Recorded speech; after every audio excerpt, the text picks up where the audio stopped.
Welcome to our channel. Today we how to disable Roku screen mirroring prompts, beginner guide step by step clearly. To disable Roku screen mirroring prompts, start by ensuring your Roku device is powered on.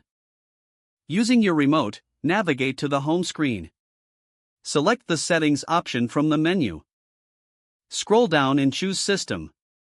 In the System menu, find and select Screen Mirroring. You will see three options: Prompt, Always Allow, and Never Allow. Choose the Never Allow option to fully disable screen mirroring prompts.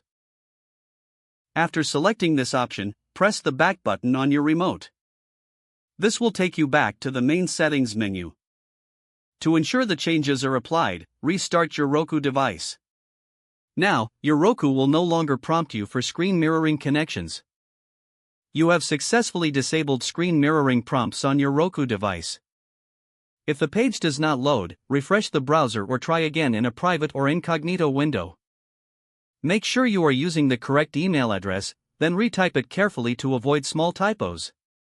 If your password is not accepted, use the reset option and create a new strong password you can remember. Check your spam folder for verification or security emails, then complete any requested confirmation steps. Enable two-factor authentication if available to improve account security and reduce unauthorized access risk. After signing in, review your profile details so your contact information and settings are accurate and current. If you see an error message, note it down and try again after restarting your device and internet connection. Log out when you finish, especially on shared devices, to keep your account and payment information secure. If the page does not load, refresh the browser or try again in a private or incognito window. Make sure you are using the correct email address, then retype it carefully to avoid small typos. If your password is not accepted, use the reset option and create a new strong password you can remember.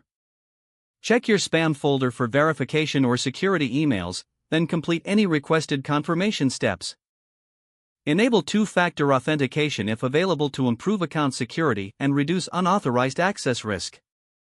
After signing in, review your profile details so your contact information and settings are accurate and current. If you see an error message, note it down and try again after restarting your device and internet connection.